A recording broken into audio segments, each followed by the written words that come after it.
माझ्यासाठी हे पक्ष नाहीत, हे सगळे राजकारणी आहेत जे फक्त पैसा आणि जमीन बळकवायला हे सगळे धंदे करतात। हे सगळेच्या सगळे राजकारणी हेच धंदे करतात। स्वतःहून ते म्हणाले का वरून फोन आले म्हणून म्हणाले मला माहित नाही, पण या गोष्टीचा कीस पाडल्याशिवाय राहणार नाही। जनाची नाही मनाची लाज असेल असा माणूस तात्काळ राजीनामा देतो असं जेव्हा त्यांना सांगण्यात आलं तेव्हा त्यांनी पॉवर ऑफ अटॉर्नी शीतल तेजवानीला दिली। कसं आहे की मी आतापर्यंत जितके विषय लढते प्रत्येक विषयाची इत्तंभूत माहिती घेऊनच लढते। तर पहिलं म्हणजे ही जमीन एक्झॅक्टली आहे कुठे, त्याचं लोकेशन काय, सध्याची स्थिती काय, तिथल्या अधिकाऱ्यांशी बोलण्यासाठी मी आता मुंडवाच्या त्या लोकेशनवर आले। इथे आज जे गेटवर काही अधिकारी होते ते म्हणाले ताई आम्ही तुम्हाला ओळखतो, तुम्ही अतिशय चांगलं लढता, पण जोपर्यंत तुमच्याकडे परवानगी नसेल तोपर्यंत आम्हाला आज सोडता येणार नाही। तर आमचे जे डायरेक्टर आहेत बेन्यामिन म्हणून त्यांच्याशी तुम्हाला बोलावं लागेल। म्हणून मी त्या डायरेक्टरांचा नंबर घेऊन त्यांच्याशी आत्ता फोनवर संपर्क केला, पण अतिशय उद्धट इतके व्यक्ती मी आत्तापर्यंत कधी बघितले नव्हते। त्या उद्धट व्यक्तींनी मी त्यांना विनंती केली होती की आम्हाला दोनच जणांना ही जमीन जी आहे सरकारने तुम्हाला लीजवर जरूर दिली असेल, पण ती सरकारची म्हणजे जनतेची जमीन आहे, आम्हाला फक्त दोनच जणांना आज जाऊन पाहणी करण्याची परवानगी द्या। ती त्यांनी स्पष्टपणे नाकारली। आता त्यांना कोणाचे फोन आले, कोणी नाही परवानगी देण्यास नकार दिला मला माहीत नाही, पण आत्ताच्या घटनेला त्यांनी पाहणी करण्यास नकार दिलाय। पण मी आज सगळ्या गोष्टींचा कीस पाडणार आहे। आज सगळ्या अधिकाऱ्यांची माझी चर्चा करून सगळी माहिती काढून मी उद्या याच्यावर एक मोठी पत्रकार परिषद देखील घेणार आहे। मोठ्या समितीचा आज अहवाल येणार होता, अर्थात म्हणजे कालच येणार होते, पण अजूनही तो आलेला नाहीये। या संदर्भात काय अधिकाऱ्यांशी बोलणं झालेलं आहे का तुमचं? मोठ्या समितीचा अहवाल आज दुपारपर्यंत येणार आहे असं मला काही पत्रकारांकडूनच कळलंय। आत्ताच्या घटनेला तो आला नाहीये, पण कुठचाही अहवाल आला कुठलाच अधिकारी असं म्हणू शकत नाही किंवा कुठचीच समिती अशी म्हणू शकत नाही की याच्यात जे झाले ते नियमाप्रमाणे झाले असं कोणालाही म्हणता येणार नाही। त्यामुळे मोठ्या समितीचा अहवाल खरं आता काल येणार होता, तो आज दुपारपर्यंत येईल असं सांगितलं। तुम्ही आता जागेची पाहणी करण्यासाठी आला होता, नेमकी काय पाहणी करायची होती? कारण ही एक जमीन आहे, बोपोडीची एक जमीन आहे जी अमिडिया कंपनीच्या नावावरच होती, ज्यामध्ये भारत पॉवर पार्टनर आहेत। या जमिनीची पाहणी करून तुम्ही नेमकं काय हे करणार? कसं आहे की आता ही जी जमीन होती ही बोटॅनिकल गार्डन्सला लीज तत्वावर सरकारने दिली आहे। जर ते लीज 2038 पर्यंत दिलं असेल तर तिथे आत्ताची सध्या स्थिती काय आहे ते मला जाणून घ्यायचं होतं। कारण ती दिली होती रिसर्च करण्यासाठी, प्लांट्सच्या रिसर्चसाठी त्यांना ती जमीन दिली होती। आत्ताच्या घटनेला किती रिसर्च चाललाय आणि आज जमिनीत काय चाललंय त्याची पाहणी करायची होती। तिथल्या अधिकाऱ्यांना मला त्यांची चौकशी अशी करायची होती की 16 जूनला इथे काही माणसं आज जाऊन त्यांनी तमाशे केले होते, ही जागा आमच्या हवाले करा म्हणून जे केलं होतं ते ही माणसं कोण होती ही सगळी चौकशी त्यांच्याकडनं करायची होती। पण जसं मला अपेक्षित नव्हतं तसं आज झालेलं आहे। मला आज जाण्याची परवानगी त्यांनी नाकारलेली। तुम्ही मला की उद्धटपणे तुमच्याशी बोलले अधिकारी, त्या अधिकाऱ्यांचं नाव काय आहे, नेमकं संभाषण काय झालं होतं? बोटॅनिकल गार्डनचे सेंट्रल गव्हर्नमेंटचे कोणी बेन्यामिन नावाचे अधिकारी होते, त्यांच्याशी मी फोनवर बोलले।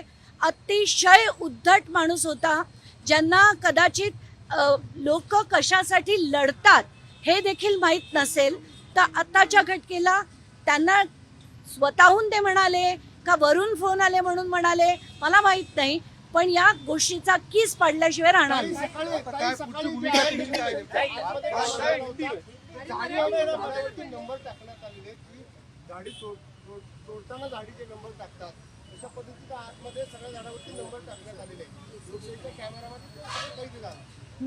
नाही मला आता तुमच्याचकडनं ही माहिती मिळते की आतल्या झाडांवर नंबर टाकण्यात आले, काही साफसफाई करण्यात आली। मला तर आता असं कळलं की तिथे बऱ्याच गोष्टीची लावणी पटापट केली गेली आहे, कारण आत्तापर्यंत इथे काही झालेलं नव्हतं। तर या सगळ्या गोष्टीचंच मला पाहणी करायची होती, पण आज जाण्याची परवानगी मिळालेली नाही. आता हा व्यवहार अजित पवारांनी तर यापूर्वी सांगितलं की हा व्यवहार रद्द करण्यात आलेला आहे, मात्र प्रशासनाकडून नोटीस देण्यात आली होती की याची जी काही 42 कोटी आहे जोपर्यंत भरत नाही तोपर्यंत हा व्यवहार रद्द होणार नाही. काल पुन्हा त्याला मुदतवाढ देण्यात आलेली आहे 7 दिवसांची. एक तर अजित पवार याला रद्द करणारे कोण? उपमुख्यमंत्री पद हे अनकॉन्स्टिट्यूशनल पद आहे, हे पदच अस्तित्वात नाही. दुसरं, ते फायनान्स मिनिस्टर आहे. फायनान्स मिनिस्टरचा रूल्स ऑफ बिझनेस प्रमाणे ते इतर कुठल्याही गोष्टीत पडू शकत नाही. तिसरी गोष्ट, व्यवहार जो रद्द करायचा आहे तो त्याच्या कायद्याने होतो. 5 कायदे सेल डीड रद्द करण्याची परवानगी देतात आणि त्याच्या सेक्शन्स प्रमाणे section 16 of specific relief act प्रमाणे जर 2 व्यक्तींनी फ्रॉड केला असेल तर त्यांना व्यवहार रद्द करण्याचा कुठलाही अधिकार नाही. आत्ताच्या घटनेला सुरुवातीला सांगितलं गेलं की 21 कोटी देऊन हा व्यवहार रद्द होणार. मग बावनकुळे म्हणतात की आम्हाला पैसे नको, आम्हाला तो व्यवहार रद्द करून हवा. त्याच्या पुढे म्हणतात की नाही 21 नाही 42 कोटी घेऊन हा व्यवहार रद्द होणार. पण लिगली हा व्यवहार ना अजित पवार रद्द करू शकतात, ना फडणवीस रद्द करू शकतात, ना नरेंद्र मोदी रद्द करू शकतात. कोणाकडेही ते अधिकार नाही. सिव्हिल कोर्टनी, कारण याच्यात फ्रॉड झालंय आणि हे जर फ्रॉड झालं असेल तर सिव्हिल कोर्टनी सिव्हिल आणि क्रिमिनल लायबिलिटी जोपर्यंत तपासत नाहीत तोपर्यंत हा व्यवहार कोणीही रद्द करू शकत नाही. जर सरकारने केला तर त्याला मी चॅलेंज करणारं पिटिशन हायकोर्टात प्रशासकीय टाकणार. अधिकाऱ्यांना भेटणार आहात, प्रशासकीय अधिकाऱ्यांना काय मागणी करणार आहात? माझी तुम्हाला सगळ्यांना विनंती आहे की मला आता याच्या पुढे बऱ्याच ठिकाणून बरीच माहिती जमा करायची आहे. तर आता मी कुठे जाते, कोणाला भेटणार आहे हे मी काहीच सांगू शकणार नाही. उद्या पत्रकार परिषदेत या सगळ्या गोष्टी मांडणार. उद्या नाही, उद्या मुंबईत.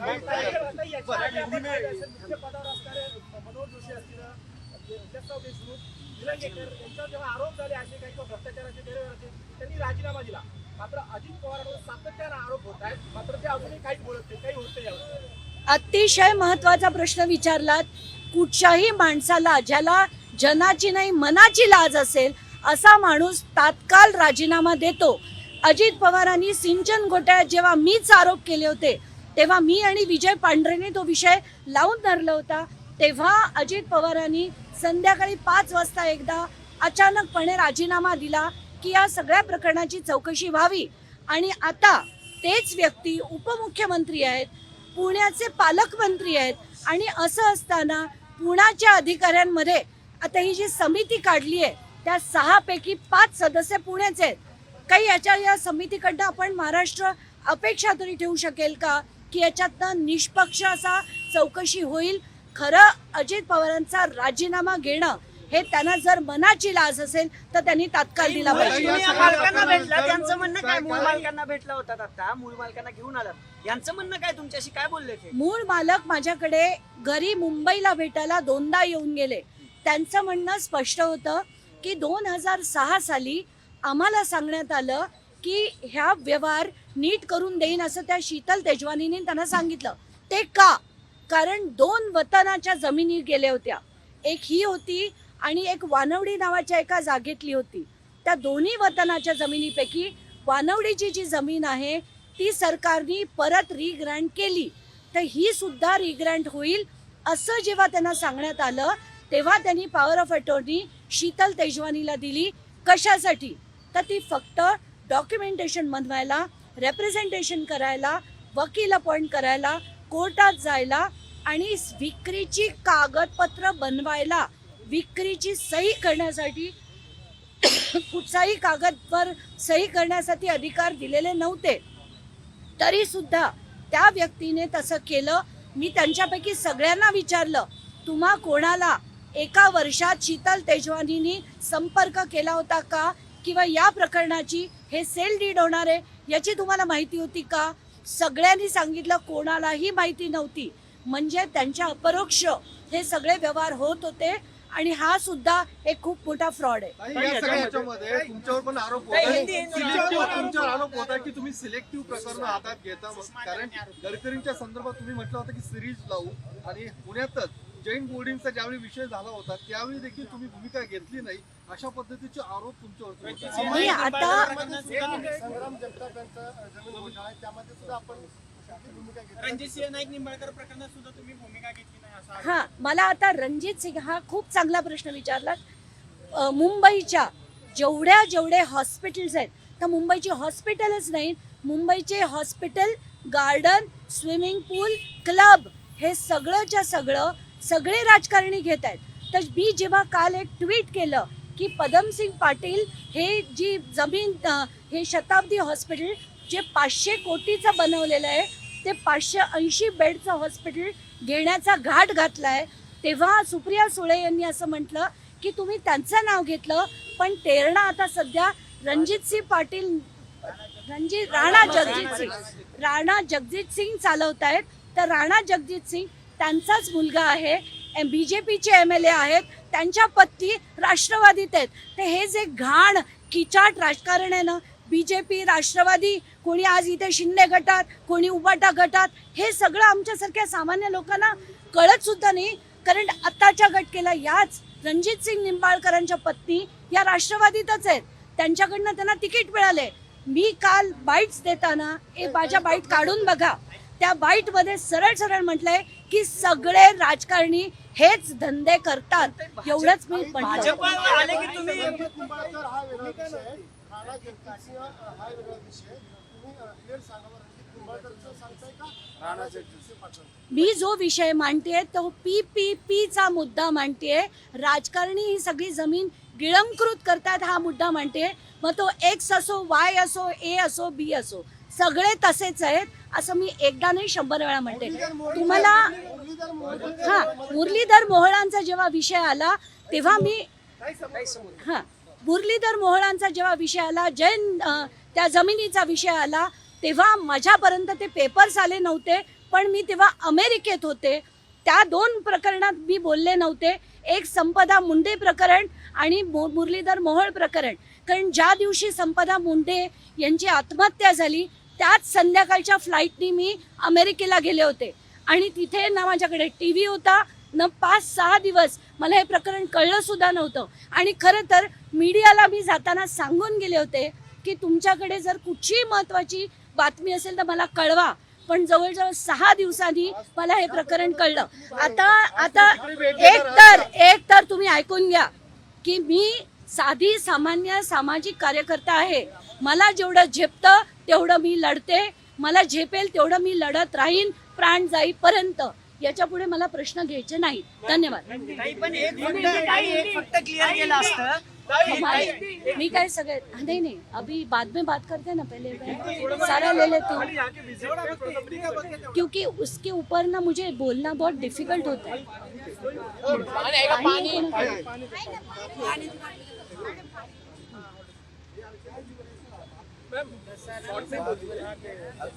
फोन पण चालू आहे.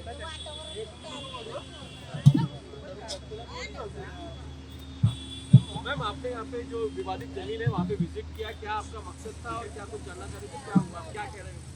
मुंडवा की ये जो ज़मीन है वो सरकारी ज़मीन पे पार्थ पवार की अमेडिया एंटरप्राइजेज LLP ने जो कब्जा करने की कोशिश की थी, क्योंकि ना ही उन्होंने सिर्फ सेल डीड किया पर उन्होंने यहाँ लोग भेजकर कब्जा करने की तक जुर्रत की थी. 16 जून को यहाँ पर कुछ लोगों ने आकर ये ज़मीन खाली करने के लिए बहुत सारा तमाशा किया था. इतना ही नहीं, उन्होंने यहाँ के जो डायरेक्टर थे उन्होंने कलेक्टर को भी खत लिखा था, पर यहाँ शायद यहाँ के जो कलेक्टर है वो भी इसमें शामिल थे, इसलिए ना कलेक्टर ने कार्रवाई की. जून से लेके अब हम नवंबर में बात कर रहे हैं, तभी तक कोई कार्रवाई नहीं हुई. और ये बहुत दुख की बात है कि सिर्फ पार्थ अजीत पवार ये नाम होने की वजह से ना उनका नाम FIR में है, ना ये डीड कैंसिल हो रहा है, क्योंकि इसमें सरकार को सीधा सिविल कोर्ट जाके वहाँ से डायरेक्शन लेना जरूरी है. आपको अंदर जाने नहीं दिया गया, आपको रोका गया, उसको लेकर अब आप क्या आपने बोला कि आप हाईकोर्ट भी जाने वाले हैं। मुझे सिर्फ पता जब चला था कि यहाँ की जो ज़मीन है यहाँ पर अंदर जो actually research work plant based research के लिए इनको ग्रांट की गई थी, यहाँ पर कोई प्लांट बेस्ड रिसर्च चल नहीं रहा था। और 16 जून से पार्थ पवार के कुछ लोग यहाँ आए थे। ये सब जब पता चला तो अंदर क्या चल रहा है, मुझे ऐसे भी काफ़ी लोगों से पता चला था कि अंदर के कुछ झाड़ तोड़े गए, कुछ साफ सफाई की गई है। तो ये सब जानने के लिए मैं यहाँ आई थी, पर अंदर जाने के लिए परमिशन नहीं दी गई। बहुत ही खराब मेथड से उन्होंने बातचीत की जो बिल्कुल एक्सेप्टेबल नहीं है, पर इनको जो है कोर्ट के थ्रू ही जवाब जरूर मिलेगा। एक इम्पोर्टेंट इशू आपने कहा कि व्यवहार ये रद्द नहीं हो सकता क्योंकि रद्द हो जाएगा ऐसा बोल के मामले को खत्म करने की कोशिश की गई, लेकिन वो हो नहीं सकता। आपने कुछ टेक्निकल आइडियली 5 लॉ से कोई भी सेल डीड रद्द होता है। उसमें 2 सबसे इम्पोर्टेंट है, स्पेसिफिक रिलीफ एक्ट और रजिस्ट्रेशन एक्ट 2008। ये दोनों के हिसाब से जो ऐसे फ्रॉड होते हैं, तो जो फ्रॉड करने वाला होता है, आप सेक्शन 16 पढ़िएगा। सेक्शन 16 में लिखा है फ्रॉड करने वाले को रद्द करने का अधिकार नहीं, क्योंकि उसकी क्रिमिनल लायबिलिटी एस्टैब्लिश होनी चाहिए जो सिर्फ एक सिविल कोर्ट कर सकता है। आप हाईकोर्ट मैं हाईकोर्ट नहीं, पहले सिविल कोर्ट जाएंगे, उसके बाद हाईकोर्ट जाएंगे। एक आखिरी सवाल है क्योंकि आपने फ्रेश एलिगेशंस भी लगाए हैं। हॉस्पिटल का कुछ स्कैम है 500 करोड़ का, वो क्या है उसके बारे में ट्वीट बंबई के हां, हे खरं तुम्ही सगळ्यांनी मराठीने पण घेतलं तरी चालेल। मुझे हिंदी में बोल दीजिए, एक फ्लो में चला जाएगा फिर कट करना पड़ेगा। बंबई में बीएमसी की करंटली कोई बॉडी नहीं है, ना वह सत्ता में कोई है, ना वह ऑपोजिशन में कोई है, और बीएमसी कमिश्नर को कोई अथॉरिटी नहीं है कि वो सरकार की ज़मीन, बीएमसी की ज़मीन किसी को ग्रांट करे। ये होते हुए वहाँ की जितनी हॉस्पिटल्स है और जितने स्विमिंग पूल है उसको प्राइवेटाइज करने का प्रयत्न ये बीएमसी के कमिश्नर कर रहे हैं। और पीपीपी मॉडल जो है वो बहुत ही फ्रॉड मॉडल है। अभी 500, अगर हम शताब्दी हॉस्पिटल का उदाहरण लेंगे, 580 बेडेड हॉस्पिटल को प्राइवेटाइज करके 264 बेड्स ही अगर गरीब लोगों के लिए बचेंगे और उसमें से बाकी बेड्स 300 बेड ये प्राइवेटली अगर वो अमीर लोगों को बेड्स देकर वहाँ से पैसा कमाएंगे, तो ये क्या लॉजिक है? क्यों ये पीपीपी मॉडल करना चाहिए? इसके खिलाफ अभी ऑपोजिशन ही नहीं है, इसके पहले बीएमसी कमिश्नर नहीं कर सकते, उनको मैं एक लीगल नोटीस पहले सर्व करने वाली हूँ। सध्या मुंबईमध्ये कुठलंही बॉम्बे म्युनिसिपल कॉर्पोरेशन किंवा मुंबई महानगरपालिकेत ना सत्ताधारी आहेत, ना तिथे ऑपोजिशन आहे। कुठलंही आत्ताच्या घटकेला बॉडी नसताना बीएमसी कमिशनरला कुठलेही अधिकार नाहीत की त्यांनी बीएमसीची जमीन किंवा बीएमसीचा पैसा कोणाच्याही घशात घालता येणार। तरी सुद्धा शताब्दी हॉस्पिटल जे गोवंडीला आहे ते अजित पवारांच्या जवळच्या दोन्ही नातेवाईकांना, म्हणजे ते एक वडील आहेत, एक त्यांचा मुलगा आहे, एक राष्ट्रवादीत आहेत, एक भाजपत आहेत। आता जे भाजपत आहेत त्यांच्या पत्नी पुन्हा राष्ट्रवादीत आहेत। असा सगळा घोळ असताना माझ्यासाठी हे पक्ष नाहीत, हे सगळे राजकारणी आहेत जे फक्त पैसा आणि जमीन बळकवायला हे सगळे धंदे करतात। कुठच्याही पक्षाचे असोत, हे सगळेच्या सगळे राजकारणी हेच धंदे करतात आणि हे सगळे जनता मिळून आपण बंद पडायला हवे।